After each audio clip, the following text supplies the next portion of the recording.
কোনো দল নানান শর্তারোপ করে পরিকল্পিতভাবে নির্বাচনের পথে বাধা সৃষ্টি করছে বলে মন্তব্য করেছেন বিএনপির ভারপ্রাপ্ত চেয়ারম্যান তারেক রহমান। বলেছেন, দেশের স্থিতিশীল পরিস্থিতি ক্রমেই জটিল করা হচ্ছে।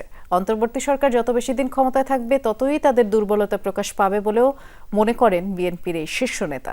বলেছেন, এর মধ্য দিয়ে জুলাই অভ্যুত্থান বিরোধী অপশক্তি বিভ্রান্তি সৃষ্টির সুযোগ পাবে। বিএনপির প্রতিষ্ঠাবার্ষিকী উপলক্ষে রোববার বিকেলে আলোচনায় তারেক রহমান সব রাজনৈতিক দলকে নির্বাচন কেন্দ্রিক গণতান্ত্রিক চর্চার আহ্বান জানান।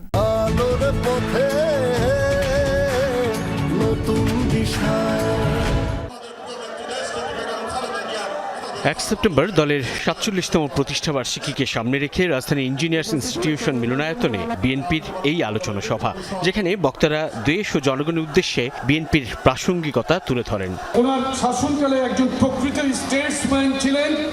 সভার সভাপতি বিএনপি মহাসচিব মির্জা ফখরুল ইসলাম আলমগীর বলেন, বিভিন্নভাবে বিএনপিকে ভিন্ন খাতে পরিচালিত করার চেষ্টা করছে একটি মহল। আজকে এখানে পিআর পদ্ধতি আনার কথা বলা হচ্ছে, হুমকি দেওয়া হচ্ছে যে পিআর না আনে নির্বাচন করতে দেওয়া হবে না।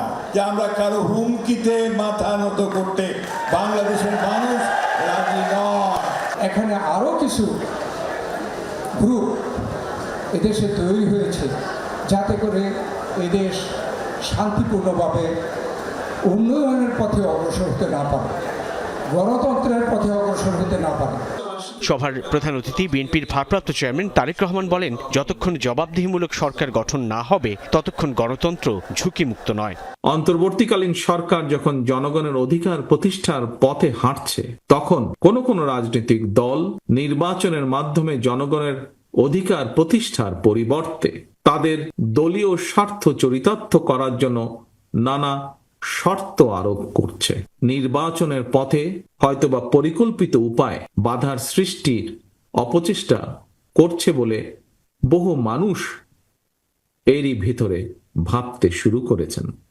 অন্তর্বর্তী সরকারের কাছে রাজনৈতিক সরকারের মতো দক্ষতা আশা করা ভুল হবে উল্লেখ করে তারেক রহমান বলেন, যত বেশি দিন এই সরকার ক্ষমতায় থাকবে ততই পরাজিত শক্তি বিভ্রান্তি সৃষ্টির সুযোগ পাবে।